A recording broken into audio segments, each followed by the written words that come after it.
Michael Krasny, of course, is a legend in radio and a legend here in the Bay Area. We've been lucky enough to have Michael moderate programs here, but of course the brilliance of Michael Krasny is Forum every morning. I don't know how you do 2 hours of live radio with the complexity and grace that Michael brings to it, and I'm so excited that we're going to be able to see him live and in person this morning, as I'm sure you are too. So please join me in welcoming Michael Krasny.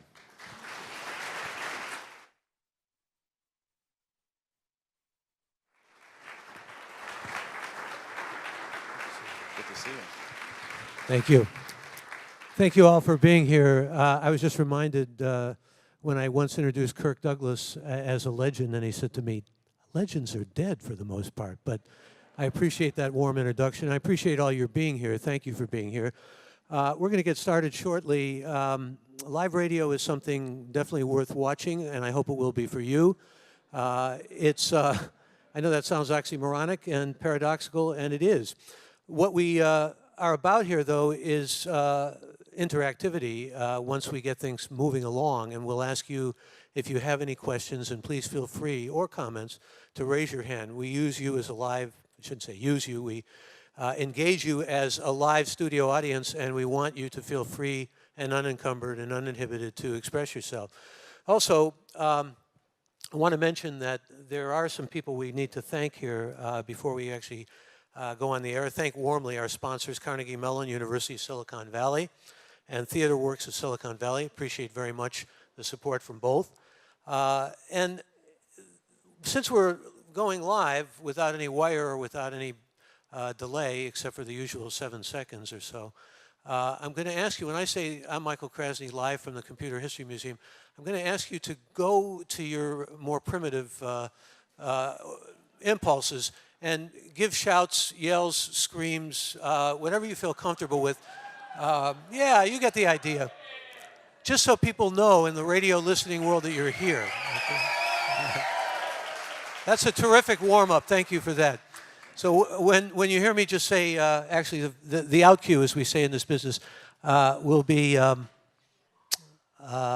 live from the Computer History Museum in Mountain View.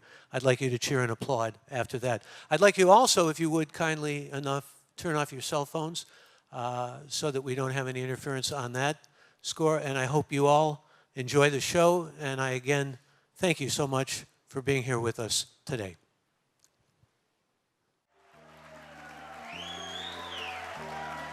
And as you can hear, we have a live studio audience with us, and we're delighted to be here. In a speech yesterday, Hillary Clinton blamed Facebook and the spread of fake news on the internet as reasons why she lost the presidential election. In the past few months, companies like Google and Facebook have stepped up their efforts to combat the spread of false stories online, but critics say they need to do more. We'll talk about what obligations companies have to end the fake news phenomenon and the best ways to do it. It's all up next on Forum after the news. Thank you.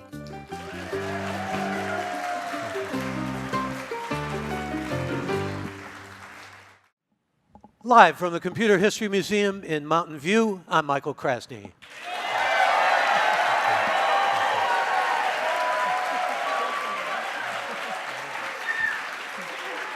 And as you can hear, we have a live audience here, and we're delighted to be here. Welcome to Forum. A group of investors plans to confront CEO Mark Zuckerberg at a Facebook shareholder meeting today, and they're going to be demanding he do more to stop the spread of fake news. Since the wide distribution of erroneous reports on the internet have been implicated in possibly swaying the presidential election, internet companies like Google and Facebook have stepped up efforts to combat false reporting. This Forum Hour, we look at what obligations companies have to end the fake news phenomenon and how they best can achieve that. Let me tell you who is on the panel we have assembled here. We want to welcome, first of all, Krishna Bharat. He's an angel investor, advisor to startups, and the founder of Google News. Welcome. Good morning. Thank you.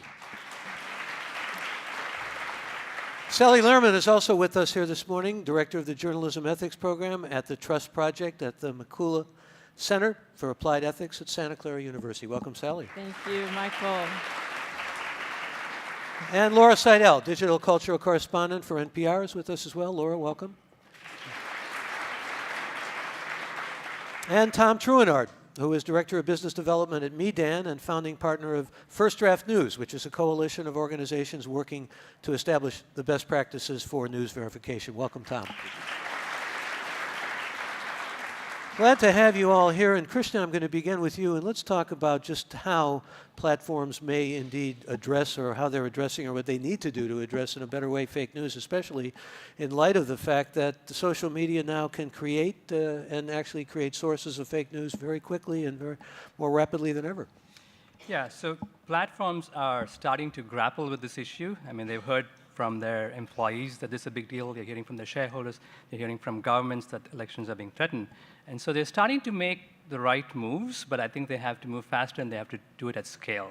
So right now they are dealing with external fact checkers, and they're getting them to find fake news. And sometimes they have war rooms around elections, and they're responding to that. But I think fake news is a 24/7 business. It's across the world. It's for profit. And there are many things they can do in that regard. They can cut down the incentive to create fake news by going after the advertising. They can also use the tremendous amount of data they have internally, a lot of it private data that people cannot see outside, to discover waves of misinformation that are propagating. And once they've found these, they can arrest them in a variety of ways. They have the engineering knobs to stop them or flag them.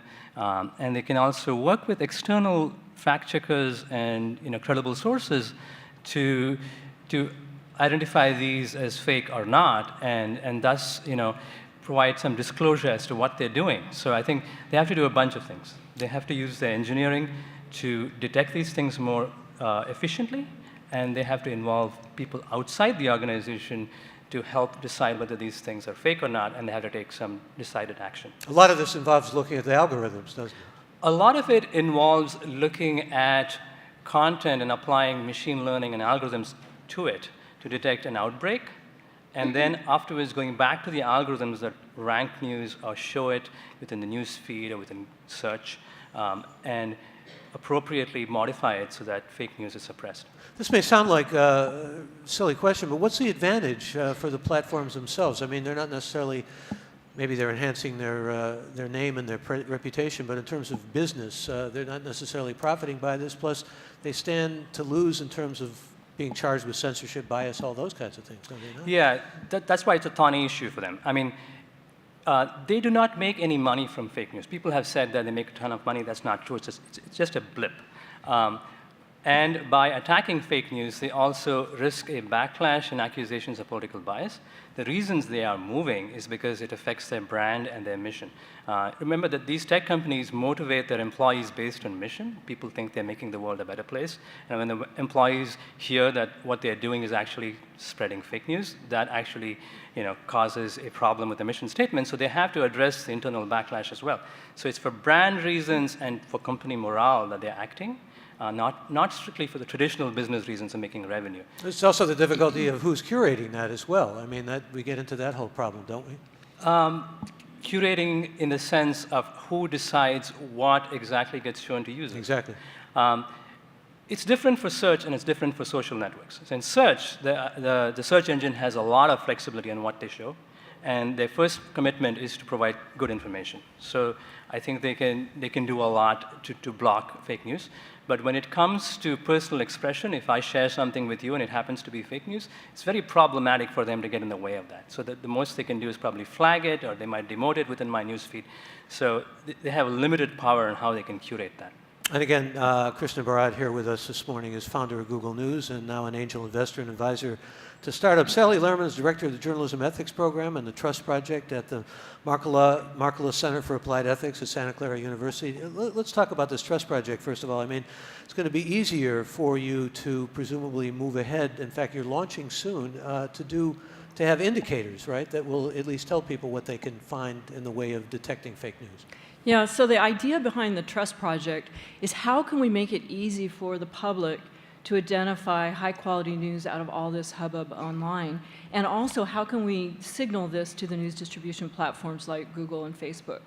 So the idea is that you would open up your phone or you're looking at your computer screen and you would see, along with the news story that you're looking at, signals or indicators of where did this come from. Is it a piece of news? Is it analysis? Is it opinion? Is it satire? So a label.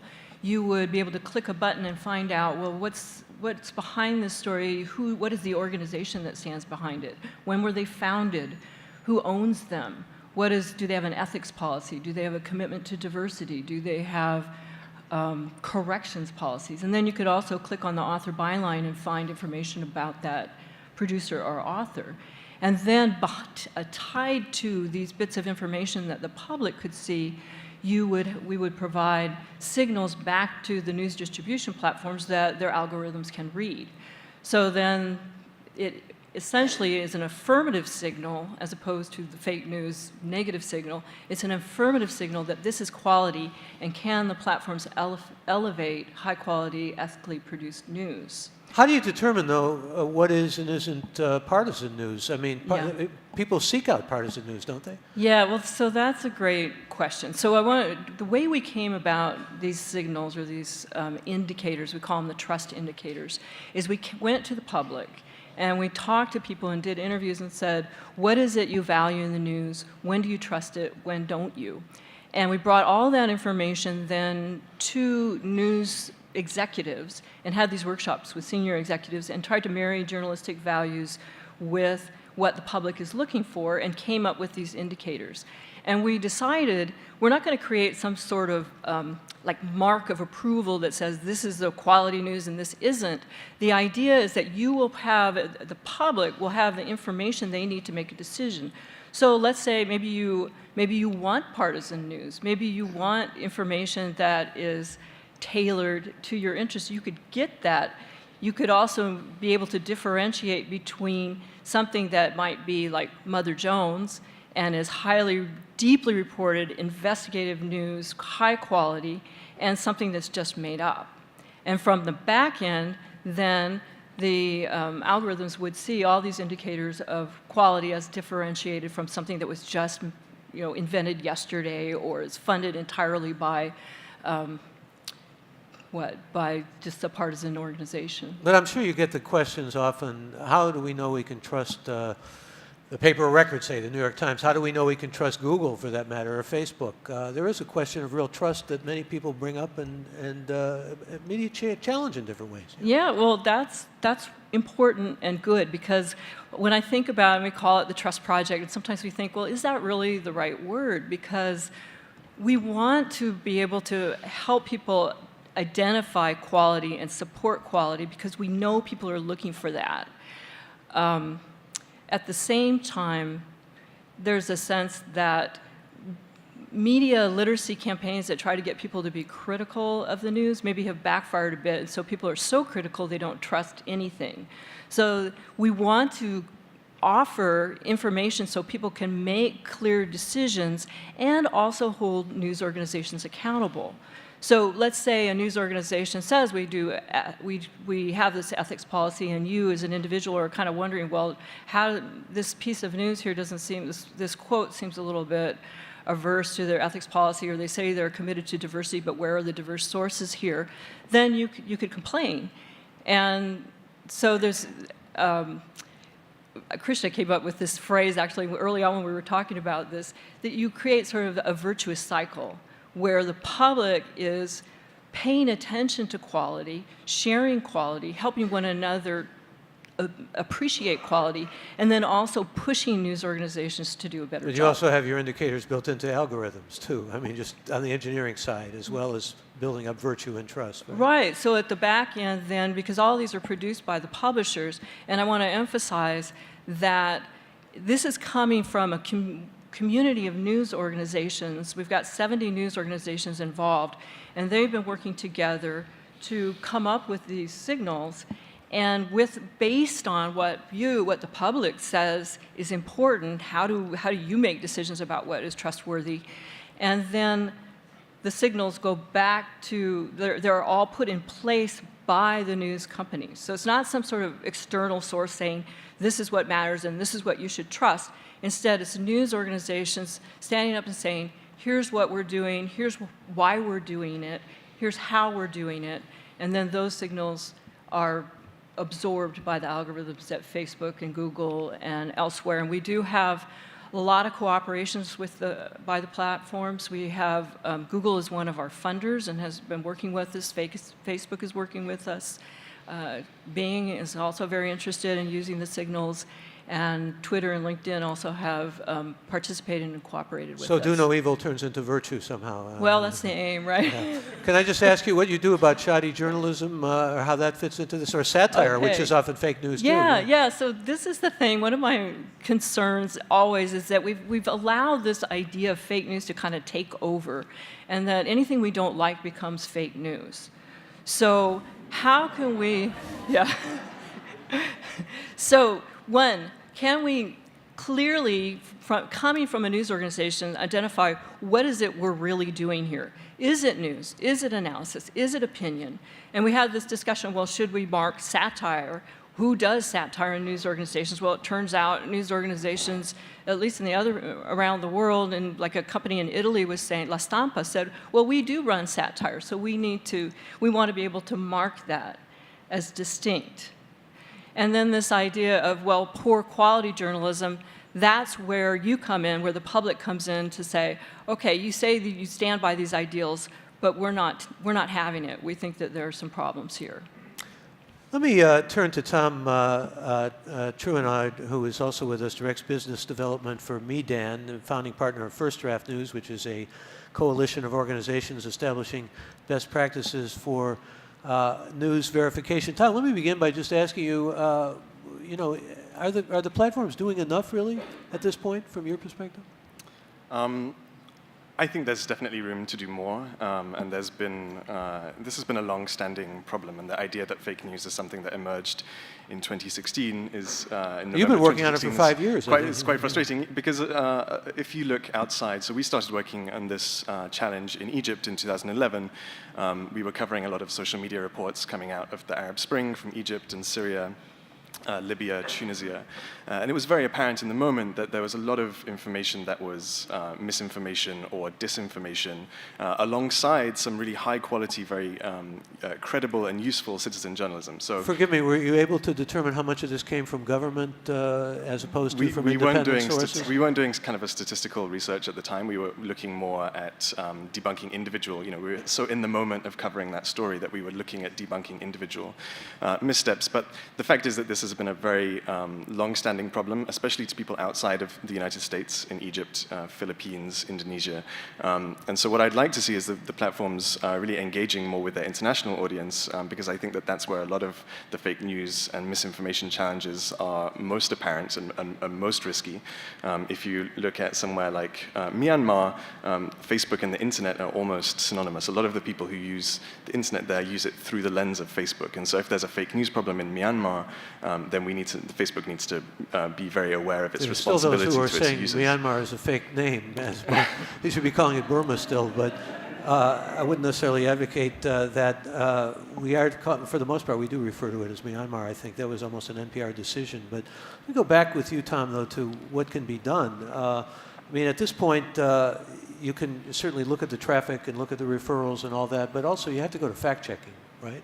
And you have to get a good source of fact-checking. I mean, are there consortiums that exist, for example, that do fact-checking that can be reliable? So there's the International Fact-Checking Network, which is run by Pointer, and that's a network of, I think, over 100 organizations around the world who have signed up to an agreed kind of code of standards around fact-checking and what does that mean. And then there's groups like First Draft who work more on the end of visual verification, so less fact-checking and more in the aftermath of an event like the Boston Marathon bombing. There's a lot of misinformation that's shared very widely and quickly on social networks. And so First Draft was really founded to build best practices and tools and case studies and kind of encourage energy within the industry to look at how can we go through steps of verifying some of the content that's being shared kind of in real time on social networks. And so I think that's certainly a piece of the fake news and misinformation ecosystem. It's also one that we've seen state actors very quickly move to manipulate in Russia, Mexico, Egypt, and elsewhere. So I think in terms of what the platforms can do, the platforms have been engaging with First Draft. Google is a founding member of the First Draft Coalition. Facebook and Twitter are also members. But I think that there's certainly room to do more. And for me, I think this comes down to business models and sustainability within the industry. And I think that fake news is the symptom of something much deeper that we need to address. And I think the platforms can help us look at the kind of structural issues that exist within media and publishing industry that are, certainly affecting pressure on this the ecosystem, and that allows fake news to be so shareable and so shared. The real key is getting at that ecosystem, isn't it? Although when you have the president talking about fake news all the time, just yesterday, as we said, Hillary Clinton talking about fake news, I mean, they're coming from very different sides, but they're both making the same allegation, and sorting through it is very difficult indeed, particularly when you're looking for objective facts, if there is such a thing. I mean, didn't Kelly Conway tell us there are alternative facts that we have to be looking at? Let me go to Laura Seidel, who's also with us this morning, digital culture correspondent for NPR. And Laura's been doing a lot of investigating in this area and discovered, and I want you to tell this story because it's a fascinating story, discovered that a lot of literally fake news, this is a gentleman who was kind of operating on his own. He described himself as a liberal, but he was putting out all this right-wing propaganda because it was good business. He was making a lot of profit. He initially said, we decided, a group of us at NPR, and I got the assignment, was we were going to trace one story that had risen during the election. And this particular story, if you may have seen it trending on Facebook at one point, was FBI agent dies in apparent murder-suicide, and it came from this site called the Denver Guardian, and it had a blaze, this house up in a blaze of flames, and it fit into what I would say there's certain narratives out there that on the right has them, and now I would actually say the Russia stuff is starting to become a left-wing kind of narrative. But one of the narratives is that the Clintons kill people who oppose them. Right? So this recent story that's rather big that Hannity pushed about this young man who used to work for the DNC who died. Sean Hannity of Fox Network. Sean Hannity, sorry, who died in what looked like some kind of botched robbery. But they're saying it was the Clintons who killed him off because he was actually leaking emails to WikiLeaks. So this story fit into that narrative because supposedly this FBI agent was involved in the Clinton email scandal somehow, and so somehow the Clintons had killed him off. That was, and so the story made its way. It didn't actually say that in the story. It just said that he had, killed his wife and then killed himself, and it was mysterious circumstances. So we wanted to know where it came from, right? And I found a very smart gentleman who helped me basically do something called scraping the internet. It's a fellow over in Berkeley.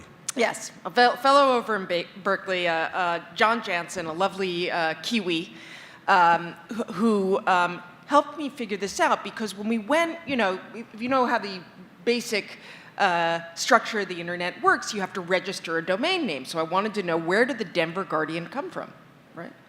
And I couldn't find it. It was anonymously registered, and in the way I discovered, there actually is a whole industry of companies that will anonymously register domain names. Of course, I have no idea, but that's probably its own big story. Anyway, he went back, and through a lot of digging, he discovered a name, and he discovered a guy named Justin Kohler who owned a company called Disinfo Media. So we were able then, the library at NPR was actually able to get an address for an office and his home. And it was down in Huntington Beach. Now, mind you, one of the places fake news had been reportedly coming from is Macedonia, and that's true. When we started, I did not know if I would end up in Macedonia, but in this case, I ended up in Huntington Beach, California. So I went down there, and of course, the office turns out to be nothing but a P.O. box, and fortunately, his home address was around the corner.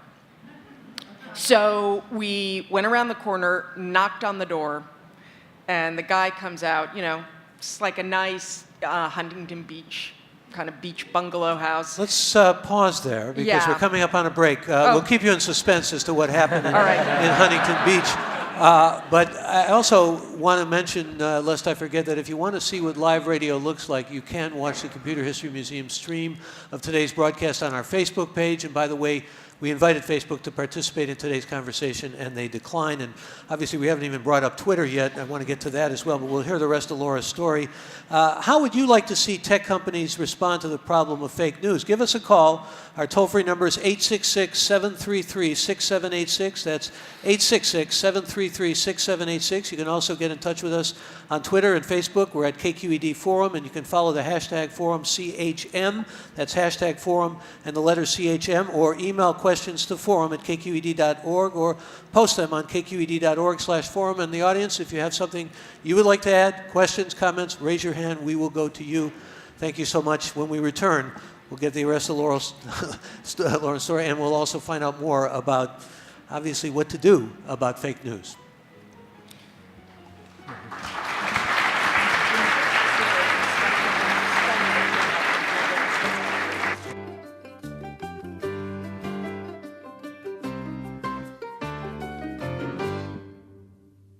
This is Forum. I'm Michael Krasny. We're live in Mountain View at the Computer History Museum.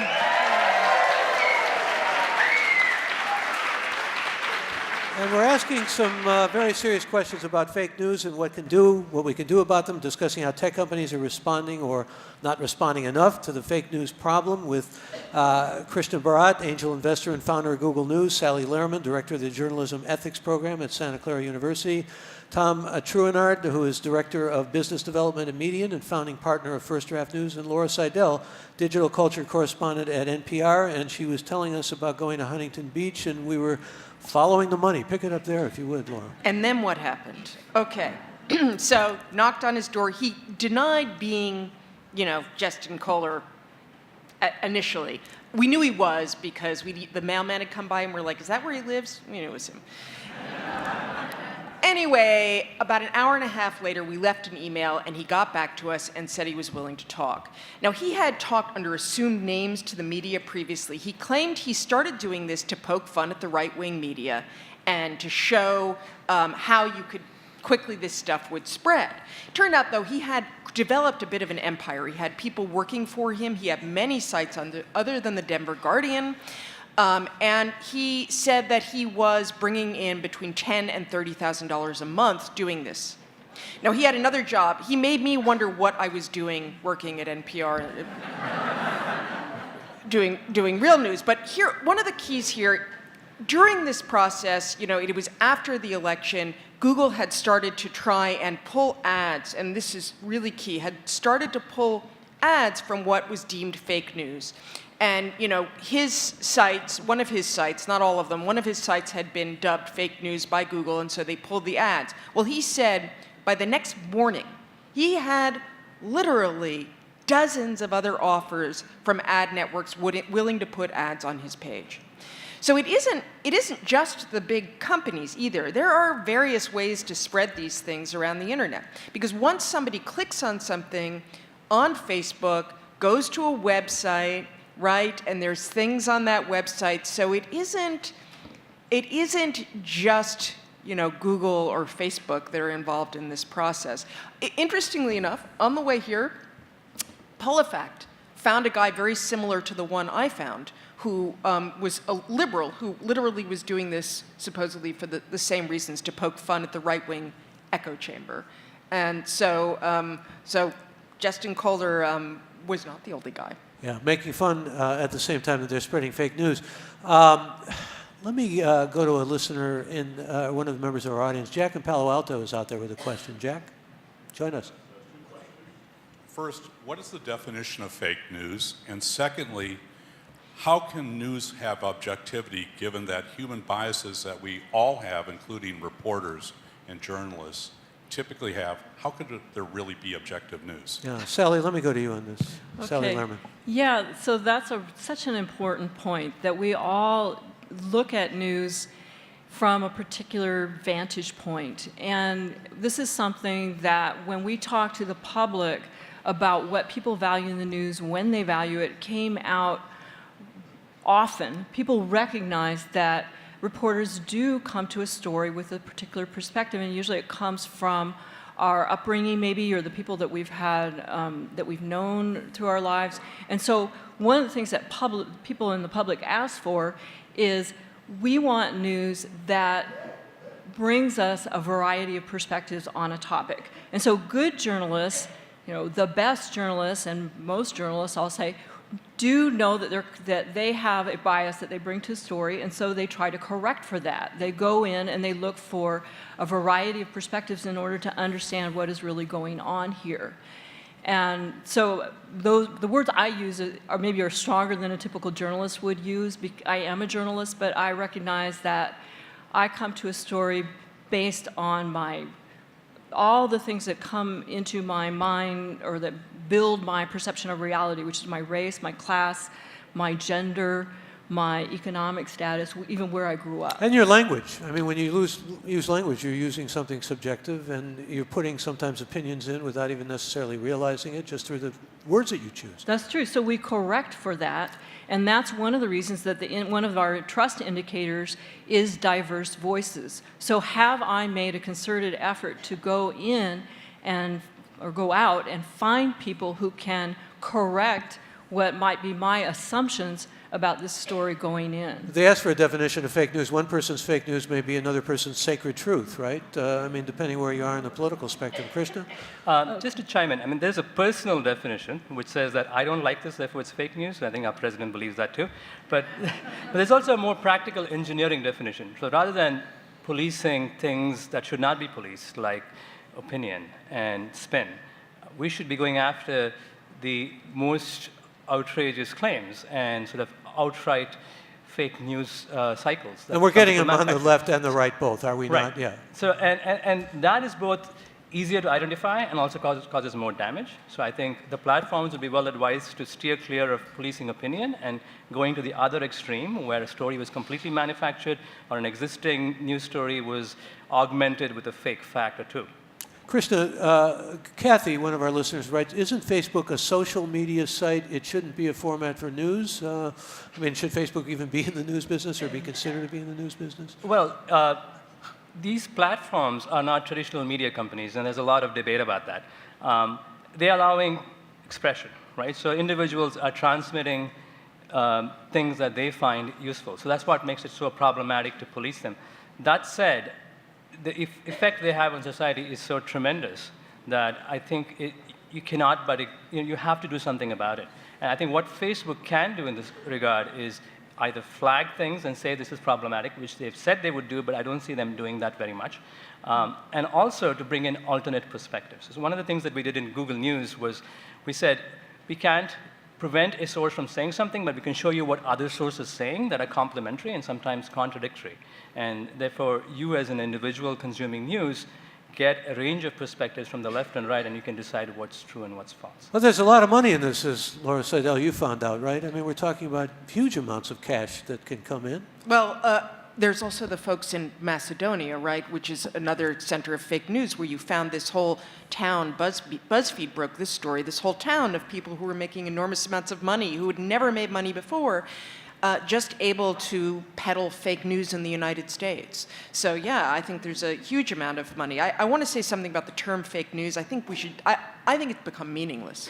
I think... It's Orwellian. Used so often in so many different ways that it has lost its meaning. Yeah. And Tom and I were just talking. He said even before this happened, they didn't even call it fake news. They just called it misinformation. And I think that would be more accurate to go back to misinformation. A lot of the etymology had to do with alt-right, though, didn't it? The fake news idea? I mean, well, you know, you think about Steve Bannon's influence on the president, and he began using fake news in a regular way, and you could see the etymology going back, or the derivation going back to a lot of what alt-right was saying. But yeah. You also have it, as you said, on the left now. There's all this stuff on the left about the Russia sphere, you know. And absolutely. I mean, I think, Justin Kohler told me that generally it didn't work as well on the left. I think that may be shifting right now because of the Russia thing. It's so easy to get fooled. I've had my moments where I've really had to double check things. I did want to, the person who asked the question asked about this idea of objective. I mean, I don't think anyone really in the news anymore goes by this idea that we're objective.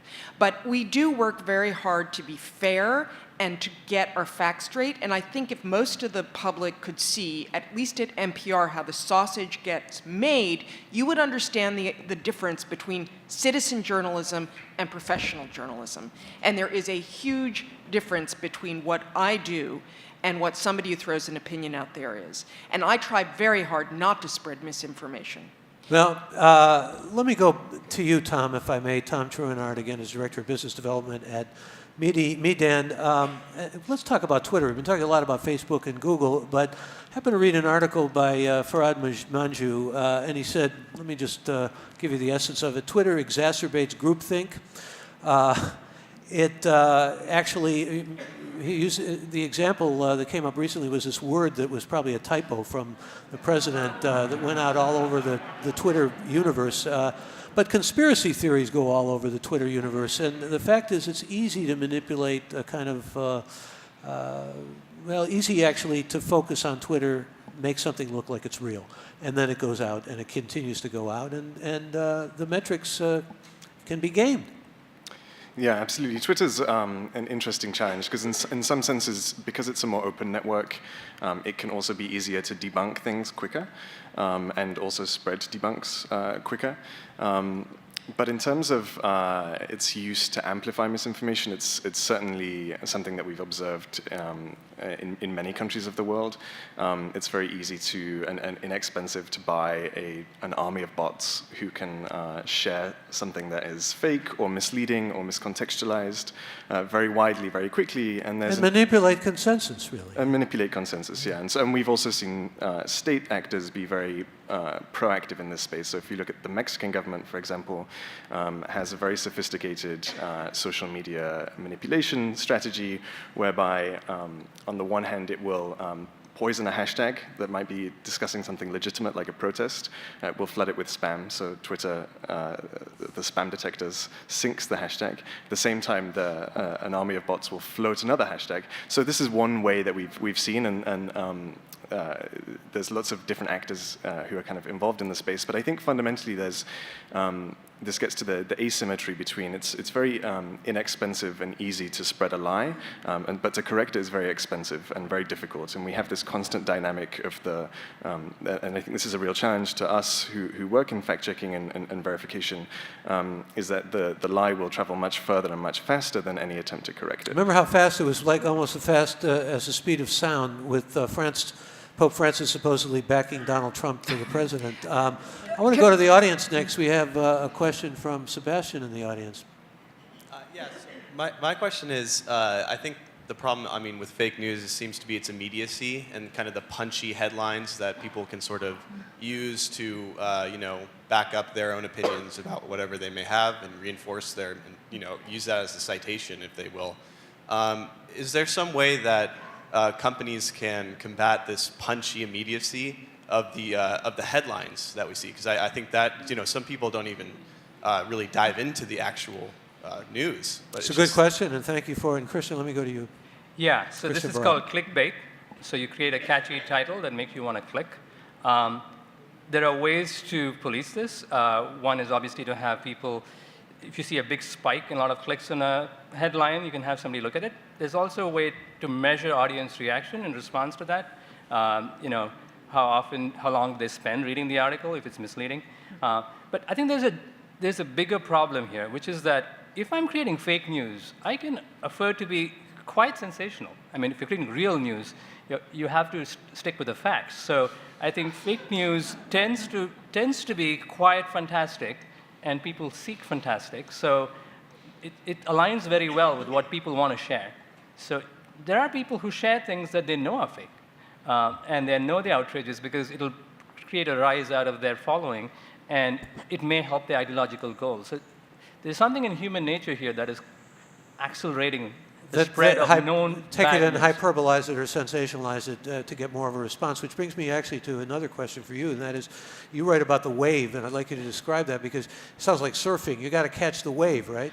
It's a bit like in cybersecurity or any other situation where you're dealing with somebody who has an agenda, who's creating not just one instance of a problem, but many, many instances, right? So in this case, when fake news starts, it starts perhaps with one publication, but then a number of sister publications put out articles identically, right?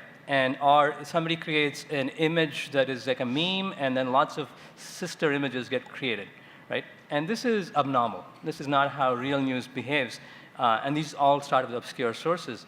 Now, as an individual receiving one of these articles as part of a post, I don't know how to evaluate it. But if I was Facebook or Google or Twitter, I will see the simultaneous creation of all of these very similar narratives happening in an artificial way, and my computers can detect that anomaly. This is what I call a wave. A wave is a set of abnormal, artificially created news items and the surrounding cloud of social authors who are pushing it forward. And if you can isolate that, the characteristics of that wave are sufficient to tag it as suspicious. Yeah, I know, Sally, you wanted to weigh in here, but first, you also wanted to neutralize your comment that may have been taken as a maligning of Mother Jones. So you didn't mean, obviously, to suggest that Mother Jones is putting out fake news. No, thanks for allowing me the opportunity to make a correction. That's one of our trust indicators, is to make corrections. I used Mother Jones as an example of an organization that has an agenda. So they are an investigative news organization, and their agenda, as I see it, is to seek out injustice and highlight it, so shine a light on injustice. And then there are other organizations, they're part of the Trust Project, we've worked with them. Another one is called the Independent Journalism Review, and they would be considered more of a conservative news organization.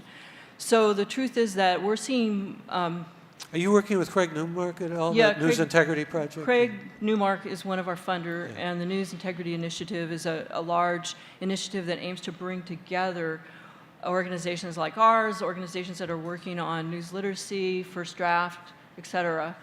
And the point that I wanted to make when Krishna was talking about how people share fake news, we put so much emphasis on what the tech companies should do. And yes, the companies should do something, but really the public needs to take charge too, because so when we went out and talked to members of the public, we heard from people I would consider an avid news consumer, the engaged, the occasional, and then the angry. And the avid news consumer is the one that's out there, probably like your audience is out there looking for news, cross-checking it with other information, really working hard to make sure they're not getting misinformation. And so if we can harness that sort of commitment to wanting quality news and push it down the food chain to people who have less time for this. We not only have to educate consumers to be better consumers of news, we also have to provide better tools. Right. And really, news literacy, I'm sorry, I'm going off on my high horse here, but news literacy is very important in educational institutions and has to be brought in and integrated to a greater degree. I think schools, journalists, as well as the tech field have to step up to the plate, all need to step up to the plate. I'm going to have a caller step up to the plate here, and Kevin, join us. You're on the air. Hi. My question and comment actually hinged on your last remark there. I feel that technological front in flagging and censoring fake news is sort of a short-term goal, but for long-term, I feel that do you think it's worthwhile to enhance or expand critical thinking curricula in our education system so that the general population can better decide what news is real or fake or what needs more research done? Well, as a lifetime educator, I can only say that there is an organization called the we need more News critical thinking. Yeah. There is an organization called the News Literacy Project that does, in fact, have a whole curriculum that you can go to a website and download the curriculum if you happen to be a teacher. They're a good organization. That's great. Question for the panel. Do we want, well, actually, let me read a comment from Danny who says, or in fact, let's go to the audience. Some of you have questions. Faiza, let's go to you next. So firstly, I want to echo Tom's comment that fake news is not a recent phenomenon. It's a former student of mine. I'm sorry.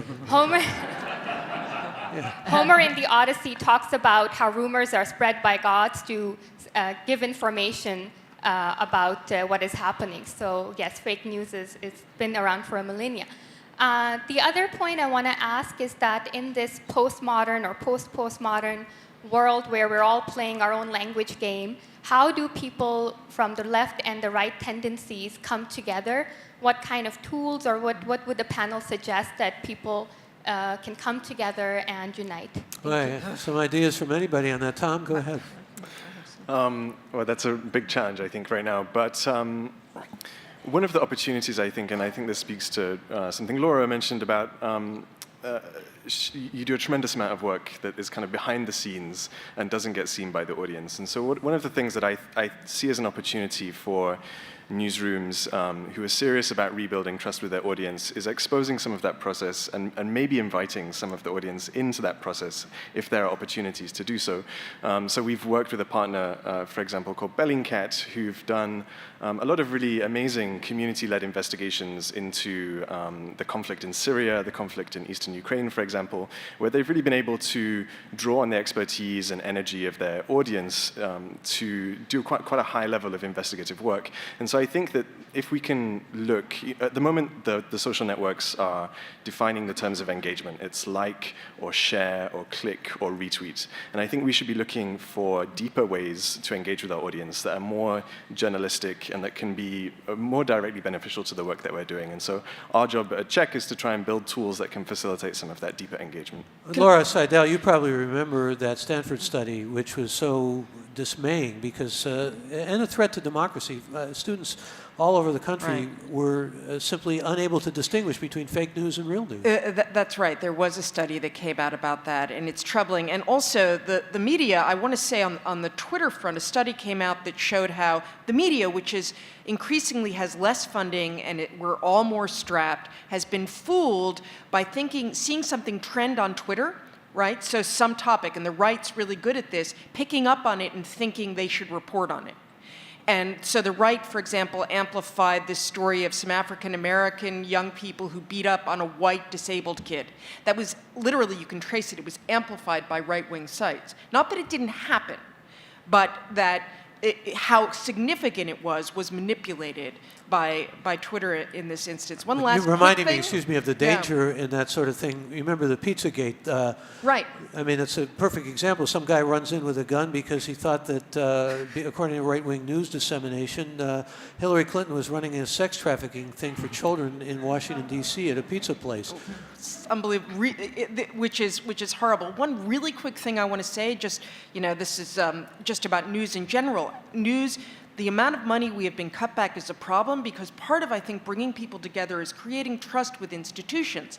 Local newspapers used to be fairly trusted because the reporters were out in the community. I started by going to community board meetings, okay? We need to bring that back because that's how you establish trust, is if you have people on the ground and not these distant things like CNN coming in with a bunch of talking heads. Yeah, but with less resources, it's more difficult, as Laura was saying, to do just what she pinpointed. So, I mean, if you want the trust of being rooted in the community, you have to have the resources to send out the reporters, to send them on duty, in a sense, to make those connections to the community. And newspapers particularly have been cutting back like crazy. They're just, in fact, the average newspaper, the average newspaper reader's age is now? It's 58, I think, the last time I checked. People reading news online, and that means they're also reading news that has no connection to any journalistic enterprise whatsoever. That's their news.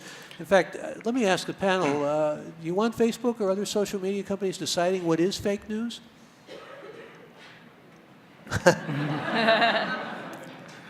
I think culturally that's not something they're set up to do. They're much better at putting things on a scale than to make black and white decisions, which is why they've been outsourcing that right now to fact checkers. But they've been outsourcing both discovery and judgment to fact checkers, and I would rather they do discovery themselves and hand it off to fact checkers and let fact checkers decide whether it's true or false. Let me go to the audience. Julia, you're next up. Welcome. How have information campaigns run or backed by states, which have been around forever, adapted or failed to adapt to the 21st century? Go ahead. Sally, you want to say something? I didn't hear the question. So Yeah, can you repeat the question? can you repeat it? How have government-backed information campaigns adapted or failed to adapt to the 21st century? The silence is deafening here. Maybe government, well, actually, Krishna, You would like to see almost no role for government in this, wouldn't you? I think so. I think it's extremely problematic when government gets involved in communication at this level, because if you think about what Facebook and Google are enabling, they're enabling access to information, they're allowing for communication, and if the government gets to decide what fake news is, the purpose of journalism is to hold power accountable. And a lot of that power actually lives with the government, and holding government accountable when the government gets to decide what can and cannot be said is very problematic. And not just, and if the government starts regulating these companies and what they're allowed to carry, imagine the precedent that sets around the world where there are other authoritarian regimes that would be happy to do that. So I think there's a strong incentive for the platforms to get this right, working with non-governmental civic groups so that the governments do not step in. Let me go to another caller. Brian, you're on Forum. Good morning. Hey, good morning. Thanks for taking my call. Hey, there's a really good conversation, but I think that there's a big thing that you might has not been discussed. In the run-up to the election, myself and a few friends, I'm a Bay Area native, we ran a anti-Trump Facebook and Twitter campaign, and one of the things that we saw an awful lot of was fake users. So there's all this fake news, but what would happen is we'd be having regular comments and conversations on the site, say, for example, on Facebook, and then you'd get somebody who'd come in and they just drop like 8 or 9 or 10 memes in a row, like almost unbelievable, like they were a robot. And in fact, I think they might have been robots. And what happened was you had this really good conversation of people discussing information, and then all of a sudden this poison pill would come in, and they wouldn't just hit up one conversation. They would go to the 8 or 10 or 12 posts that we made that day, and they would poison every single one of them. And when I went back to look for these users and comments to get some proof now that the election's over, I don't see them. And then subsequently I found out, reported by Rachel Maddow and McClatchy and a bunch of other sources, that fake users and fake, certainly bots for Twitter, was a large portion of this disinformation campaign. And I think it's something that really needs to be addressed, because you don't even know if that person is real who's dropping all this hate that's pushing you off of, a good conversation. Yeah. No, your point is well taken, and I think, when we're talking about tracing, like with Laura Seidel about domains and who is the origin and what is the origin and everything, you get into some real sleuth work here that's necessary, and what to do about it is, I'm actually looking at a tweet here, maybe a good note to end on, from Misha, who says, expecting other people to think critically for you is a fool's game. I hate to sound somewhat skeptical, but nevertheless, I think the point is well taken. Yeah. And I think what we're coming to here is, and it has been a really rich conversation, we're coming to the necessity to do something, the necessity for citizens to be more active, and the necessity really for the technological community to step up to the plate here. Thank you all. Thanks to Krishna Bharat, again, angel investor and advisor to startups and founder of Google News. Thanks to Sally Lerman, director of Journalism Ethics Program at Santa Clara University, and thanks to Laura Seidel, digital culture correspondent for NPR, and thanks to Tom Tremenard, who is director of business development at Medan. And Forum is produced by Judy Campbell, Irene Noguchi, Tina Larberg, Susan Britton, and Jeremy Siegel. Engineers are Danny Bringer, Katie McMurran, and Jim Bennett. Engagement producer is Amanda Stupai. We get online support from Amanda Font. Our interns are Stephanie Roberts and Devin Holt. Senior editor is Dan Zoll. Managing editor Ethan Lindsay. Our executive producer is Holly Kernan. Thanks to everyone at the Computer History Museum. I'm Michael Krasny.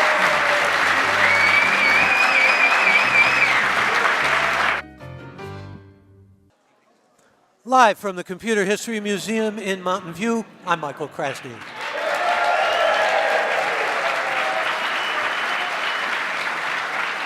You're hearing our live studio audience, and welcome to the live studio audience, and welcome to our audience listening to us out there, either on the internet or Sirius Satellite or on the radios, to the Forum program. Holograms you can touch, cameras that recognize what they see, clothing you can try on virtually. These are just some of the things tech companies say augmented reality will make possible. But how far off are touchable holograms, and will people actually want to use them? Though Silicon Valley leaders are treating AR like the next IT technology, it remains to be seen how the technology will evolve or whether consumers will embrace it. In this hour of Forum, we discuss the future of AR, its potential applications, and the ethics of mixing computer-generated images with the real world. And let me tell you who is joining us for the hour. Peter Rubin, senior editor at Wired. Peter, welcome. Good to have you with us. Tim Merrill is also with us this morning. He's founder and CEO and AR advisor at Digit Capital and AR and VR tech developer at iTouch Reality. Welcome to the program. Thank you. And Liv Erickson is with us. She's AR and VR developer and engineering team lead at High Fidelity. She's also author of the book Entering the Metaverse. Welcome to the program. Thank you. And we also have Ryan Pamplin with us, Vice President and Evangelist at Meta, an AR glasses company. Welcome, Ryan. Thanks. Thank you all for being here. And I'm going to begin with Peter Rubin, just to get a definition from the senior editor at Wired. We're hearing a lot about not only virtual reality and augmented reality, but digital reality and mixed virtual and augmented reality. Just kind of help us through a general understanding, if you will, all these terms and what they mean. Sure. So the many faces of synthetic reality, I guess, as general an umbrella term as you can get. You may be familiar with virtual reality. The difference between that and augmented reality is essentially a matter of transparency. When you put on a virtual headset, you are surrounding yourself with the artificial. Whether that's a video or something that's computer rendered, you are putting yourself into a surrounding that is artificial. Whereas with augmented reality, or its cousin, mixed reality, which we'll get into, you are bringing artificial artifacts, objects, characters into your world. So you recognize the world that you're in. Your surroundings are the surroundings that you usually see. It just brings in this element of artifice. Augmented reality, which we're going to focus on as well to a greater extent because it's become the it thing, and find out just how much of an it is there, really got a huge boost with Pokemon Go. I mean, that really accelerated things, and things have continued to accelerate. Certainly. Behind closed doors often, I should add. Behind closed doors is the operative term here. Pokemon Go was the first time a lot of people had seen any implementation of augmented reality at a mass scale. And the way that worked is, if you haven't played the game, when you looked through your phone in a given area, you saw a creature hopping around on the grass or on the sidewalk or on your friend's head, and you then had to capture the creature. Pokemon fans will pillory me for oversimplifying the game, but that's basically it. And so this was the first merger of the artificial world with real-world surroundings for a lot of people. That has since progressed at a pretty rapid pace, and just in the past month or two, we've seen Facebook unveil its kind of wider AR plans. We've seen Google unveil its wider augmented reality plans, and we have companies like Meta and Magic Leap and Avigant and all these other companies that are working on bringing various levels of augmented reality to people and to, more importantly, right now at least, corporations. This is, depending on the company, you are treating this as a personal enrichment of your life, or you're treating this as a tool for corporations to make it easier for people to engage with said corporation. So let me go to Tim Merrill, again, who's founder and CEO of AR VR Advisor with Digit Capital and AR VR Tech Development at iTouch Reality. Who's leading the pack now? I mean, you hear a lot about Google and Tango. You hear a lot about, well, Mark Zuckerman came out last month and said, we've got the platform, and you've got Microsoft in the mix, you got Snap. I mean, who's ahead in this game, or is anybody ahead? Well, there's some winners already before some of the wars actually started. There are different levels of augmented reality. You've got Pokemon Go, which is the most basic form. Then you go up to Facebook's mobile AR platform. That's going to democratize AR for everybody for free and push the market to potentially over 1 billion users in 5 years' time. A step up from that, you get to Google Tango, which is a phone that looks a lot like your current phone, except that it's got additional sensors and software. Could I also add to your billion users, talking about $60 billion, right? Yes, that's right. Yeah. Google Tango is a phone with additional sensors and software, so it captures the world around you with mapping and positional tracking very well. And a step up from that are smart glasses. In terms of who's leading and who's going to win, in the hardware piece around mobile AR, which is going to be the largest part of the market for the next 5 years, Apple's won before it started. If and when it launches an AR-enabled iPhone, that's going to be the dominant play from a hardware perspective. From a software perspective, Facebook in the US and Europe and Tencent in China will win the software war. Then you've got challenges with Google, Samsung, Huawei, Alibaba, Baidu, Snapchat.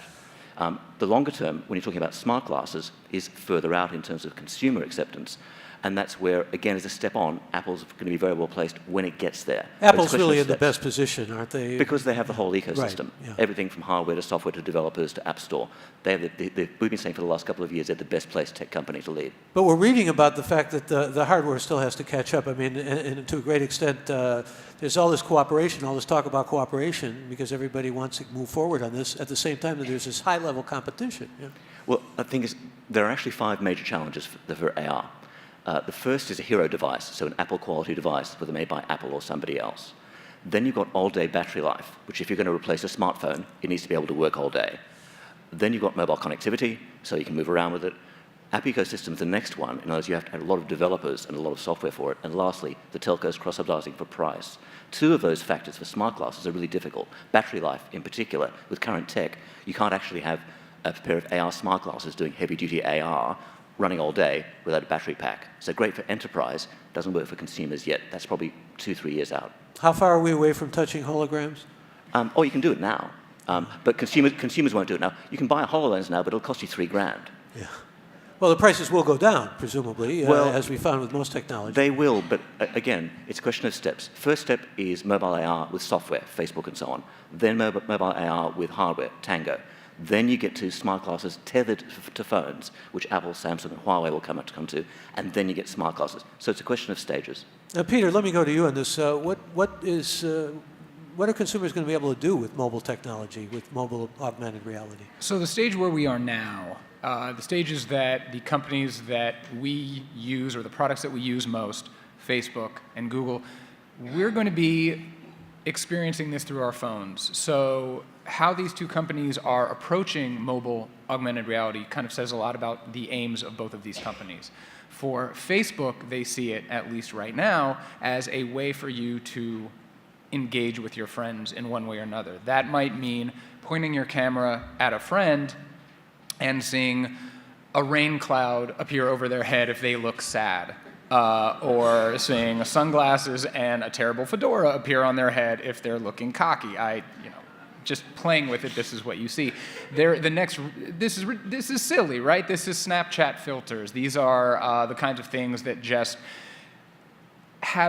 enable people to have fun with each other. The next wrinkle in this, the way Facebook sees it, is for you to leave notes for your friends. Maybe there's a wall outside a restaurant. If they point their camera at the wall outside the restaurant, they see a note that you left for them saying, "Oh, try the swordfish, it was great," or something along those lines. Maybe don't get the swordfish.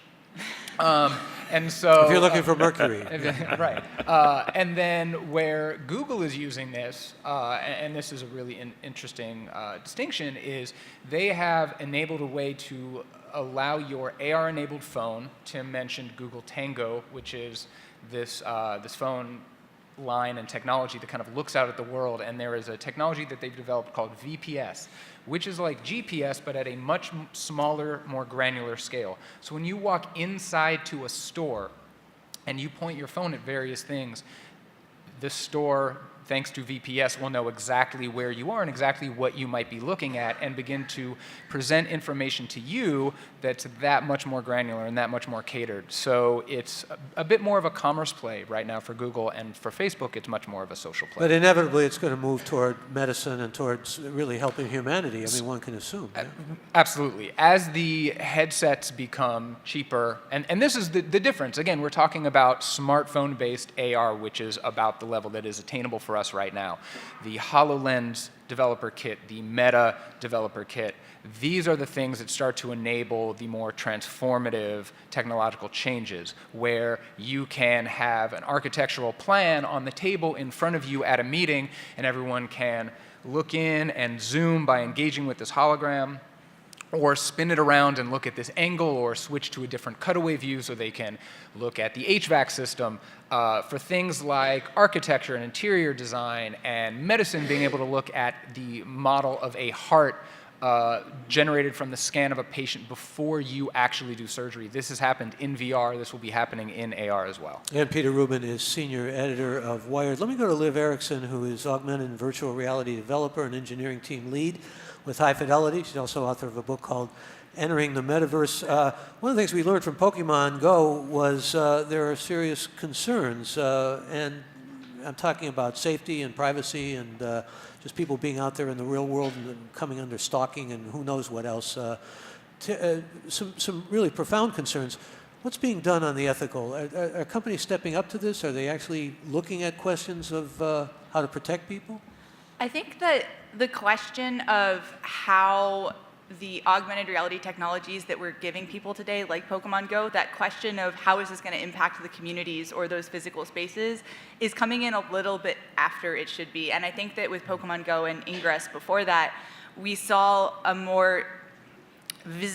greater visibility for those concerns kind of come into light when people started to recognize that there were cultural issues with where these Pokestops were showing up and the number of the amount of foot traffic that was bringing into those spaces. That all came later, but it started this dialogue around today's augmented reality concerns. When you start to surface that very highly precise geographic data, or taking that down, the next level with the Tango phones to a very specific, you are looking at this particular thing at this particular time, pairing that with a lot of the big data processing that's available with cloud computing on services like Microsoft's cloud or Google's cloud, you start to get really nuanced information about people and what they're looking at and what they're doing. And I think because we now have started this conversation on the ethics side, we're much more aware of exactly how these augmented reality technologies are going to start to influence exactly how much information is going to be given out about a person at a given time. We've started the conversation, yes. But who's taking on the responsibility, or are they stepping up really to take on responsibility? The developers right now are largely the ones that are owning that, but I think that we're starting to see a need for a more centralized approach to how you want to handle that. But at the same time, there is the concern of letting people opt into that amount of data that they're giving out. And so you have to kind of strike this fine line of, even in the technology industry, I don't know that we've really figured this out, because we've seen a lot of outrage every time Facebook changes a privacy policy, or Twitter, or any of these big accounts. We still don't have a solid understanding about how this works with the data that we're giving out to the internet, much less a central kind of guiding light on the VR and AR industries as a whole, which I think is kind of a call to action that a lot of these companies should be taking outside of just, oh, we'll protect your data, we'll store it, but we still, as consumers, and need to have that layer of transparency, and as a developer, we need to be very honest about what exactly it is that we're capturing from people and how we're using that data to provide the services we do. And that's before we even get into those scenarios, the dystopian nature of ads everywhere floating around you that know exactly what you were looking at and when and how relevant that might be. Let's get to, because this is really your bailiwick, how much do we need stabilization of hardware at this point? I think that stabilization of the hardware certainly helps developers understand capabilities and how to design for that. Especially as we look at, kind of describing this entire ecosystem from mobile AR to head-mounted AR, you see a bunch of different approaches from, do you build targeting like an Android mobile operating system? Do you build targeting a Windows operating system for the Microsoft headsets? And because we're still trying to figure all that out, how do you develop for iOS and their potential device capabilities as a developer planning for AR if you don't have access to that, or the device capabilities that an augmented set of features of an augmented reality iPhone may have, all those open questions make it challenging but not impossible for developers and creators to look at the ecosystem and say, I need to learn how to design for a 3D space around me, regardless of whether or not that's being consumed on a two-dimensional phone, or if it's being built on a phone with additional spatial mapping technologies or a head-mounted display. And right now, there's a lot of fragmentation we were discussing, even with the acronyms of, is this AR, is this VR, is it MR, is it some other kind of hybrid combination. You're from the hybrid school, aren't you? You like the mix of the two, don't you? I do. I really do. In fact, your story is, here, Ryan's story, too, is kind of an inspiring story in terms of your personal inspiration. You put on one of those Oculus headsets back in 2014, and that was it. You were hooked, right? Yes, absolutely. And I think that you see a lot of developers The opposite happened to me. I put one on. I never put one on since. Maybe AR is a little bit more feasible. No, there, I yeah. just didn't. I didn't like the way I looked at it. My vanity took over. The whole point of those is that you can't see a mirror when you're wearing one. That's right. You can't, it mitigates against narcissism big time. And again, Liv Erickson is the author of Entering the Metaverse and is also augmented and virtual reality developer and engineering team lead with High Fidelity. Ryan Pamplin is Vice President and Evangelist for Meta, and that's an augmented reality glasses company. And actually, your inspiration, he holds it up, your inspiration came at the age of 7, sitting on your father's lap. That was kind of it for you, seeing that things could be all put on screen, as opposed to a phone. You're not, in fact, sort of against the phones, really, aren't you? The phones are great. They're going to usher in an era where there's a business model for developers to jump on board, and they know that, eventually it's going to jump from phone to headset. But I have literally been dreaming since I was 7, when I got glasses, of having this technology, my computer, in my glasses. And we're finally now, I'm very excited to say, this is the first time I've been able to really say this, the vision of my imagination and where we are is the same. For the last couple of weeks, I have not touched a laptop. I have only touched it for the purpose of plugging in my augmented reality glasses, which I have here today. And literally, it's the headset, it's me, it's the laptop, and I have a digital layer on top of the real world that's contextually relevant to my environment, my friends, my family, eventually where I'm going, what I'm doing. But even right now, all of the work I do at Meta, every email that I write to you, every article I read, fake news or real, is all in this headset. And we're dog fooding it for better or for worse. And you're using it daily for everything, really. Absolutely, and that's how we're going to get to a point that it's good enough for all of you guys to not only put it on your heads and use it, but for it to be so much better that you can never imagine going back to the old way. Is Google Glasses a cautionary tale? No. Google Glasses is AR, but it doesn't mean augmented reality. It's been branded as assisted reality. And what it does is puts a HUD, a heads-up display, like some cars do, where they put the speedometer in your windshield. It's like that. It's meant to look at for 4 seconds at a time, never longer. And it's essentially one eye only. You look up over your head and you see a tiny display with a tiny bit of information like a smartwatch, versus literally augmenting your world, placing objects into this world. I could be in another state, you could be here, and we could both be wearing these glasses and we could see each other holographically as if we're really together. I've never felt a sense of presence as real as holographic communication except for being in person. So why is iPhone the enemy? iPhone is my friend. I mean, ultimately, iPhone is the enemy. Today, Magic Leap, Microsoft, Meta, we all are friends in the sense that we are fighting the existing paradigm of computing, and ultimately we want to displace it.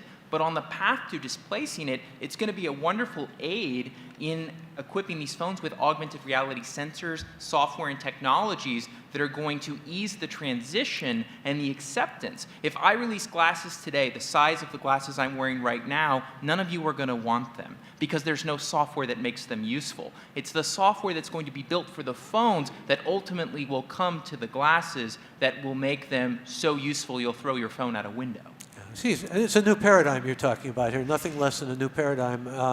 And maybe you ought to talk a little bit about meeting with Kevin Durant and also meeting with Kevin Spacey. Those two Kevins kind of fit into this AR picture for you. Sure. So, I often give an example of how augmented reality will be really useful and exciting. And one of those things that really excites me is volumetric video. So the idea that you could see me right now by wearing a pair of glasses and you could walk around me and it looks like I'm really here with you.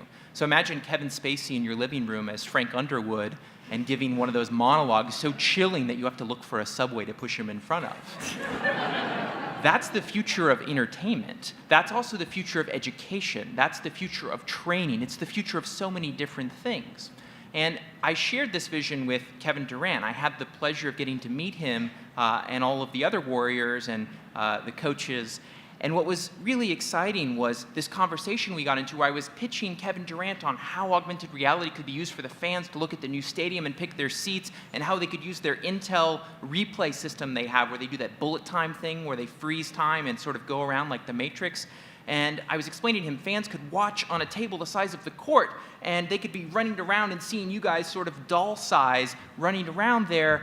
And he's like, wait a minute, could this be done? And I'm like, yeah. And he said, I watch footage every day.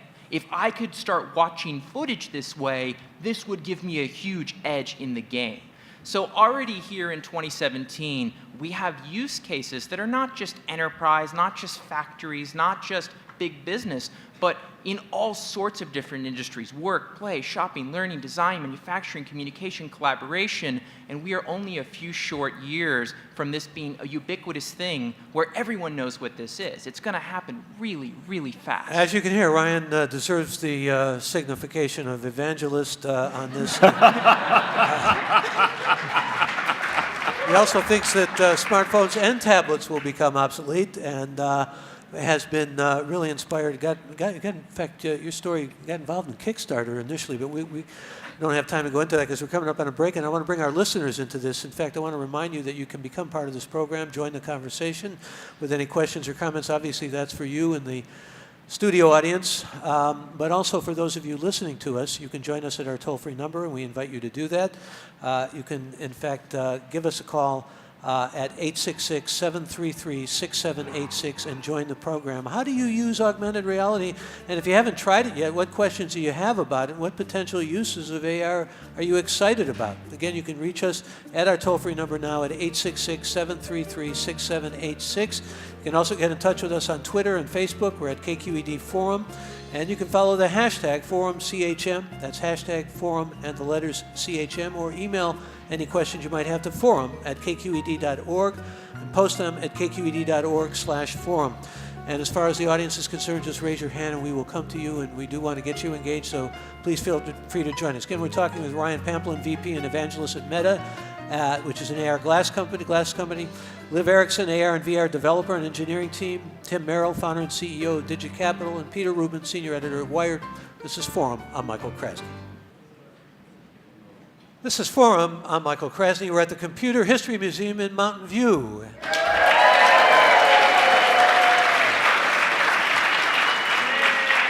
And we're talking about the future of augmented reality with Peter Rubin, senior editor at Wired, Tim Merrill, founder and CEO of Digit Capital, Liv Erickson, augmented and virtual reality developer at High Fidelity, and Ryan Pamplin, who is VP and evangelist at Meta.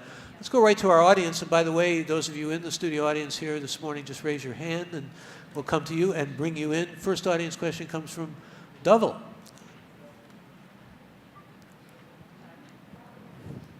Dovell, are you there? No? Okay. Again, we'll go to you. We want to get our geography correct here and as best we can. Just raise your hand. Okay. Good Here's morning. Dovell, yeah. You touched on the cautionary tale of Google Glass and people's suspicions about what was being revealed about them when in view of the wearer. And I think that there's a further extension of that in terms of the implications for networked sensors and surveillance, the potential loss of privacy. Further, when we talk about AR, things that appear immediate and in the real space that you occupy, security becomes a huge concern, because if someone's creating an image in front of you that is itself not real by design, that could be misleading and disorienting. Yeah, thank you, Dovell. We're back to ethics here, and let's have you weigh in on this, Peter Rubin. Sure. I think that some of these things are us imagining a very easy outcome. So this is the time, as Liv said, for developers and even beyond that, communications agencies to start thinking about this. I mean, essentially, when it gets to a point that augmented reality or mixed reality, an artificial element in your real-world space is perfectly convincing, then we'd need to tag it in some way, wouldn't we? We would need to think about, how do you begin to delineate RR from the other Rs? What is real reality? And it's sad that we have to think about RR in that way. But should these things become as ubiquitous and kind of quotidian to us as they have the potential to be? I mean, and I'm talking about levels beyond. I'm talking about getting past a visor and getting into a pair of glasses, and then I'm talking about, contact lenses decades and decades down the road. But when you get to a point where you don't have the signal, A, that someone else is wearing a device and maybe projecting something onto you or seeing something you don't see, B, that elements that appear in your surroundings may or may not be real, then those considerations need to start happening now. Well, let me go to Liv Erickson on this, because I think doesn't a lot of the question when we're talking about ethics boil down to how do you make this not only just a good consumer thing or gaming or whatever, but how do you enhance good, period? I think that that's a hard question to answer, and it's not global, or the answer is going to be different for every single person. Going kind of to the idea of creating good content for one person who's really into terrifying horror movies and scary things, they're going to potentially love this ability to act out and be a hero in a horror movie. But I know for myself personally, those jump scares that used to happen on YouTube videos where like something would just pop up and scream at you when you were going through a maze and not having any kind of guidance around that. The idea of something like that happening in an augmented reality device that's indistinguishable from the real world has profoundly significant psychological impacts that we haven't really been able to study yet, because we haven't quite been at a point where technologically we could convince someone that what they're seeing is 100% actually there and they don't question that. And I think we're getting closer to that, but I haven't personally seen that from an augmented reality device today. But that also goes back to how it's all being policed or monitored or rated, because rating systems can provide guidelines, but there's going to be people that surpass that. There are going to be ways of consuming content that bypasses that solution altogether. So it's really not an entirely new question of how to create good or safe or compelling content for a wide range of individuals, but we have to really be looking in the next couple of years at how can we figure out the types of psychological impacts that these have, and what can we do to make sure that we're mitigating against that. There's a lot of impact. In fact, Tim Merrill, I think, was reading, for example, about the fact you don't have to project too far into the future or be visionary to realize instead of buying a $500 TV, you could buy $1, spend $1 on an app, and actually you've got all that you want in a television set. But on the other hand, there's all this talk about, for example, looking right away at food and getting all the nutritional values of the food. I mean, there are all kinds of applications that are just fascinating. Yeah, I mean, I think there are a whole range of things that are coming down the pipe. One of the biggest ones is e-commerce. You know, it's Alibaba, Baidu, Amazon selling people things in totally new ways. We can see what something looks like on you or see what a car looks like around you. So e-commerce is going to be a big one. But think about Google and Baidu with maps and overlaying with your current phone. You don't even need a fancy AR phone, overlaying stuff onto the real world using mobile AR software. There's a huge advertising opportunity for them. And then more broadly, you get into games, enterprise and business to business. I mean, there's a very wide range of applications coming down the pipe. Myriad number, but Ryan, let me go back to ethics with you. You're working on an ethical code? This is really near and dear to my heart, and I'll tell you that I think for the first time in the history of technology, the winners in AR may be heavily influenced by the companies that are doing the best job of protecting the privacy and the identities of the users. And you know, at Meta, we already have what we call the spatial interface design guidelines. So Apple has sort of the human interface design guidelines, which taught people how to build really beautiful applications for the iPhone. There were smartphones 10 years before that, but it wasn't until these guidelines came along and developers built really great experiences that the smartphone really took off, and it created a whole new industry.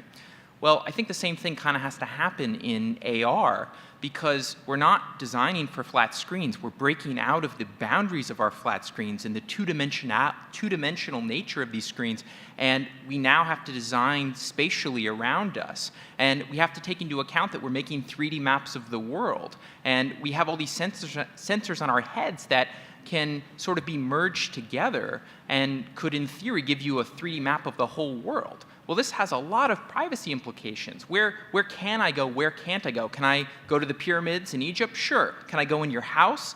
Probably not. So, you know, we are absolutely committed to figuring out how to protect users. And the truth is, we're not far enough along yet to have these problems. But I think it's important that all AR companies really think about these things and have this ingrained in their DNA, because if we don't self-regulate, by the time this hits the masses, someone else will. Hasn't the field, though, expanded about 3 times from when you started with Kickstarter? Oh, yeah.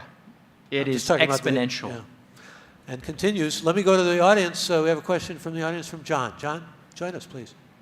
A couple of anecdotal. About sort of 6 months ago, my daughter was looking at making a career move, and one was an AR company. I think they'd had $1.4 billion, they're a startup, invested in them. You mean Magic Leap? I wasn't going to advertise. Their C round was 800 million. So I took her through the math. Wired wrote a wonderful article about them. I took her through the math as to how much do you have to do in business to get a return. So what are the question is, what are the things that are really going to create a return for investors in the space? And the second question is, if you look at Best Buy, there was Oculus Rift, but nobody was using it. Is it really a mass market technology, or is it like 3D TV? Tim Merrill. Yeah, I think there are a couple of aspects. I'll answer your second question first. In terms of market sizing, we've been saying for the last couple of years that VR will be big, but AR will be bigger and take longer. We think VR will be around a 25 billion market by 2021. AR will be an 83 billion market by the same time. In terms of your first question around investors' return, investors' returns, it's a question of stages. In terms of the mass market AR, where the real returns will be, that's going to be more around the very lightweight, in some ways quite silly entertainment forms of AR. So take Pokemon Go as a starting point. It already generated over $1 billion of revenue from a very basic application. Well, what Facebook's doing with their mobile AR platform, it will go a step beyond that and get to very high numbers. Then when you look out in terms of the hardware for Apple, Samsung, Huawei, and others, that's going to give a big return. For the pure tech startups in, say, the AR smart glasses space, that's a longer play. It's more of a strategic bet because the returns will be further out because the technology needs to mature first. But at the end of the day, there are substantial opportunities, but again, the lighter weight stuff around mobile is where most of it's going to be in the next 5 years. In the longer term, smart glasses is where the returns are going to be. Let me go to Paul in the audience next. Paul, join us. Yes, we already have significant problems with texting and walking and texting and driving. What are we going to do with AR and walking and AR and driving? Ryan, you're nodding your head. I don't know what that means, but I'm going to go to you. This is a very annoying problem. Even driving here today. It's also a very dangerous problem. It's a terribly dangerous problem. I mean, driving here today, I saw so many people texting while they're driving, and we're in an era where self-driving cars are taking over. I was, driving in a Tesla that was in autopilot. I still don't want to text while I drive. I want to pay attention to the road. I don't think this problem will exist for that long because of, autonomous driving technologies. But I want to point out, this is why we need guidelines in AR. If we're all wearing glasses around and a notification pops up while I'm driving, I'm dead. That's not good. So we have to take care of the users and really, more than on phones or any other digital device, we're in control of what people are seeing. So we have a great deal of responsibility to protect the integrity of what the user is seeing, and especially in the context that they're seeing it. Yeah, Peter Rubin. I'd also add that there's two other thirds to this pie that may help that. Ideally, the evolution of voice and gestural control and command will come in handy in a car rather than AR glasses. So you can imagine it being geofenced in some way where the glasses aren't going to work in a car, but you communicate through your car, messaging, whatever notifications through gesture and voice, kind of the way you do right now with Waze if you're using it for navigation, or you can with Siri or Cortana or whatever your phone's magical genius hidden in the phone is. The way AI is evolving has pretty major consequences for our day-to-day lives for merging convenience with safety. Let me bring a caller in. Robert, you're with us on Forum. Good morning. Hi, yeah. My main concern with augmented reality is that it's pulling people away from actual reality. I mean, we have, it's a beautiful world we're in, and but if it gets uglier and uglier, they can just put in more trees. You don't like the neighborhood, it's trash, or you don't like there's homeless people, you can either paint over it and make it prettier. I mean, the EPA is being under attack, the Paris Agreement. We're going to find out whether or not we're pulling out of that. I think the focus needs to be on the reality and not on this augmented reality, because eventually it's going to be used for what people want, and they want a prettier area. Yeah, you're getting they some want applause the here, not quite pretty Robert. enough because there's a bunch of dead trees, and then they could just paint over it like Bob Ross. No, let me thank you for that call, because it hits upon, I think, a very serious question indeed. And Liv Erickson, I'm going to go to you. I don't mean to put this on your shoulders, but you've been wrestling with a lot of these questions of ethics and mixed reality versus augmented reality and so forth, or virtual reality. There is a great deal of concern, not only, I mean, when Pokemon Go happened, there was a woman I remember who called in the program. We were talking about Pokemon Go, and she said, I went to these young people and I said, you're in Golden Gate Park. There are real things to see here that you really want to experience. It gets back to, go back to say something like Howard Rheingold, who said, virtual reality is not reality. Augmented reality is not. I mean, in other words, does it take us away from what is real, and does it take us away from what we should be perhaps putting more emphasis on in our real lives? I think that the root of that is a deeply philosophic question that maybe varies for each person personally. To answer kind of directly to the Pokemon Go as a start, I know that one of the things that it did for me was actually get me out exploring a lot of places that I may not have otherwise known were interesting landmarks or places to go and see. And as part of that, I was more focused on walking around the parks and figuring out what was going on. And I wasn't necessarily tied into the phone. And I think we'll start to see that. Well, one, people are going to distract themselves from problems that they see, and we already do this with binge watching Netflix or any other kind of TV shows where we don't even bother to leave the house. And I think that that's something that is, again, deeply personal for how someone will choose whether they want to augment the world around them with something that makes them smile, or if they want to completely escape into a virtual space. But it's fundamentally going to come down to those personal choices. But that said, I think creators and developers, as they're building out these experiences, do have those kind of ethical questions to respond to and to answer to. Like if someone suddenly realizes that nobody is now planting trees because everybody's just replaced them with digital trees and they like that better, then I guess I'm optimistic that I don't see that as happening, because I think that they're kind of separate. How much do you think problems. developers are really taking this into account, or are really looking at this and considering it? I think for right now, it's a little bit of a challenge because we don't have the same degree of head-mounted display for AR technologies where you can feasibly replace something you don't want to see with something that persists there every time you walk by and it's no longer a problem.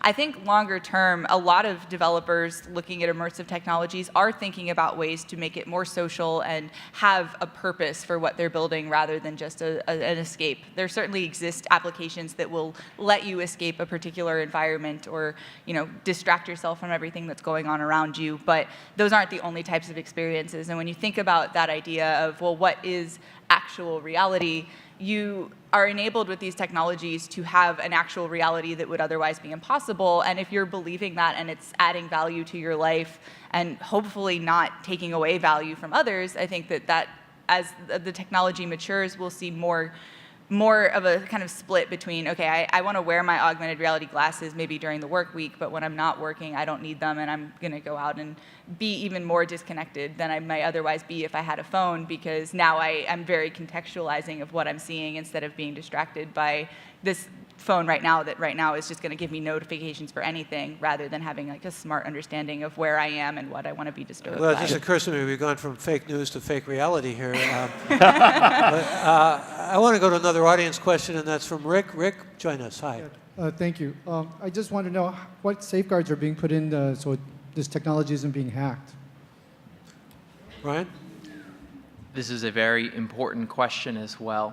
And today, as a software and hardware company, we have a great deal of responsibility to build software that's secure. So you need to hire people who do things like penetration testing and follow similar guidelines to what the big companies today, like the Facebooks and Googles of the world, are doing to prevent that kind of activity. But I think to your point, it's even more pronounced and more important when you're wearing this thing all the time than if it's on your phone. So, for us and for all of the companies in our space, it has to be a top priority, and it's a constant battle, I'm sure, in the future that we will all face. And let me go to another caller. Ariel, join us. You're on Forum. Good morning. Hi, I'm a sixth grade science teacher in Marin County, and two of my students just finished building an augmented reality sandbox. So it's basically a 3D camera and a projector that overlays a topographic map onto a sand surface. I was just wondering what you guys thought about the future of augmented reality, virtual reality, and mixed reality in education. There is a future there, Tim Merrill, isn't there? Yeah, I think it's worthwhile thinking about the only really large-scale use case for augmented reality so far, which is Pokemon Go. About 88% of the audience for that is 13 to 29-year-olds, and it's entertainment. So anything that's going to get kids interested in a new technology is a great starting point. Because you've got the entertainment aspect and therefore the cool factor, when it comes to education, it works incredibly well. Because when you give a kid something to play with, which is a new toy, they've never seen it before, the reaction you get is really extraordinary. Because I'm a developer as well, I've got an 8-year-old nephew who was visiting Manhattan for the first time with his family from Paris. And I showed him some of what we were developing. And the look on his face was extraordinary. This kid's going to end up being an engineer. Now, that might be one of the things that got him to do it. Projects like what you're doing inside a school, where you're getting them to actually create things using augmented reality, is another great way to get kids to combine the less serious entertainment aspects with serious pursuits that might take them into what they end up doing, becoming engineers in future. We think it's great. Well, as long as we're talking about education, I'm looking at a listener's question here. Angela asks, what will the killer apps be for mass market consumers beyond games and photography? Well, let's talk about, mentioned medicine before, and education. I mean, there are, again, certainly a proliferation of ways that these new augmented reality can be used, and used in productive ways, used in humane ways. Peter? So I think what you're looking at now versus then. There is the question of what is the thing that is going to tip these technologies into mass adoption. Someone asked about Oculus Rift sales before, and there's first the question of what is going to make VR and AR a more seamless part of our lives. And the answer to that is other people. The answer to that is being able to use these as tools of communication and togetherness for people that we are not with. We have become really accustomed to Skyping with people and video calling with people. But what we haven't become accustomed to yet, and what may well be a driving force, is the ability to visit with people in the surroundings of your choosing. Maybe you took a 360-degree photo on your last vacation. You go in to a social VR space and you pull up that photo, and you and whoever it is, your cousin, your child, are sitting on the beach that you took the picture on and just having a chat. And you're in there with your expressions and your hands, and your memory after that is not a memory of putting on a headset and having a conversation. Your memory is of spending time with that person in that place. That's a very powerful thing. Secondarily, education. With VR, you have the ability to take a group of kids anywhere in the world, as long as they are all putting on a headset. With AR, you give kids the ability to walk inside a T-Rex and see what its skeleton looks like. Microsoft has already worked with an airline to reconstruct a jet engine, which is too dangerous to work on, generally speaking, because you never know what will happen when you walk inside a jet engine. But when it is completely reconstructed digitally and you can walk inside and see how rivets and fan blades are put together, it makes you that much more qualified to work on that as a repair person. So you transpose that to kind of a pedagogical model, and you're giving kids a perspective on science and geography and history and art that they have never had before. And it brings education from the abstract to the real, and that cannot be overstated. Why do you suppose people still think of this as a fad? Because they do. Because we've had this fad before. Because in the 1990s, we had a spate of movies like Lawnmower Man and The 13th Floor, and we saw people putting on headsets and doing wild things and looking very cyberpunk, as we called it then.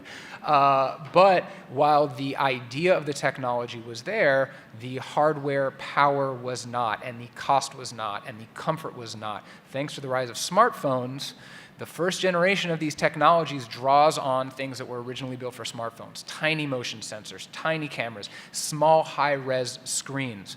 Now we're getting to the point where we are building components expressly for VR and AR applications. So we are getting into this pipeline where these devices are built from the ground up to be optimized for this. We're not just reusing smartphone solutions for this first generation. We're getting into a point where these are going to get more and more seamless, powerful, and comfortable. And again, Peter Rubin is senior editor at Wired, and John in the audience is joining us. John, welcome.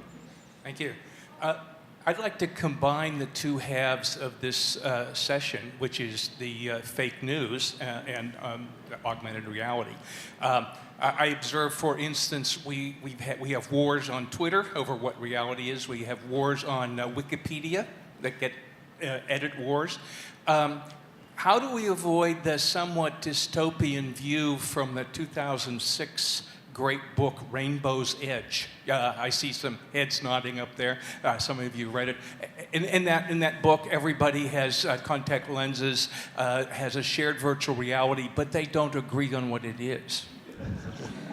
So maybe you would want to comment. How do we avoid that?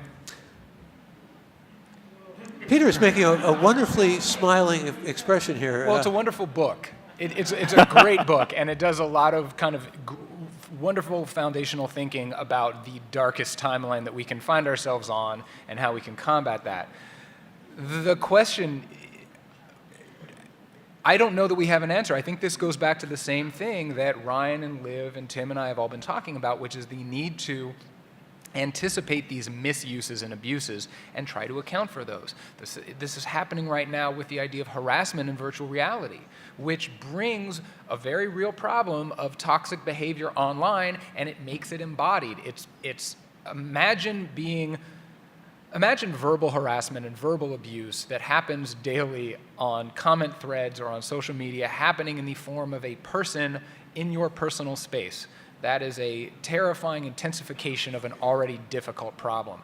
So what we're dealing with in virtual reality, or people are dealing with in virtual reality, is building those tools to protect people from the intensified version of a problem that has already gotten out of the barn. When you get into the ability to shape reality and deceive people with a reality that you've built that might not be distinguishable by then, that's way above my pay grade. but I think that the people, thanks to books like Rainbow's End and thanks to the thinking from the world of speculative fiction, which has kind of always helped us engage with our demons as well as our better angels, that we can kind of begin to think about these dark outcomes and think of ways to avoid those. I like your giving that endorsement for speculative fiction, and we're going to go to another member of the audience. Charlam joins us. Charlam, you're on. Charlam, you're on the air. Go ahead. It's a caller. Sorry. Hi. First, I'd like to thank all the speakers for a wonderful discussion that's happening there. It's all exciting. And my question is more around what should a developer's skill set be with respect to programming languages and other skills that are needed for developing for augmented reality? Yeah, Liv Erickson.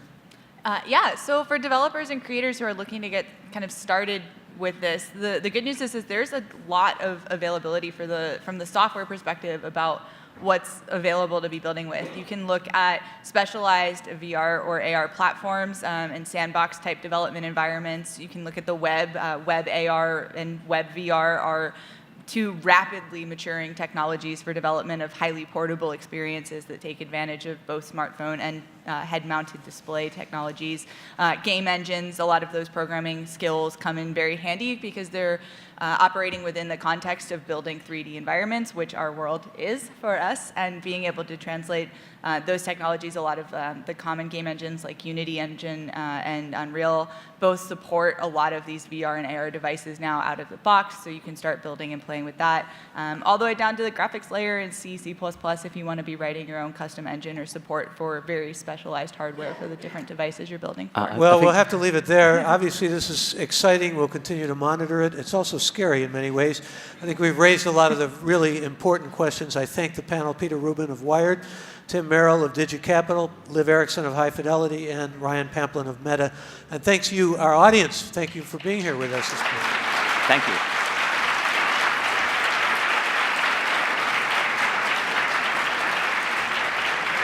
We're here with you Monday through Friday, 9 to 11, an hour repeated 10 to 11 in the evening. Forum is produced by Judy Campbell, Irene Noguchi, Tina Larberg, Susan Britton, and Jeremy Siegel. Our engineers are Danny Bringer, Katie McMurran, and Jim Bennett. Engagement producers, Amanda Stupai, and we get online support from Amanda Font. Interns are Stephanie Roberts and Devin Holt. Senior editor is Dan Zoll. Our managing editor is Ethan Lindsay, and our executive producer is Holly Kernan. And again, thanks to everyone here at the Computer History Museum. Thank you for listening. I'm Michael Krasny.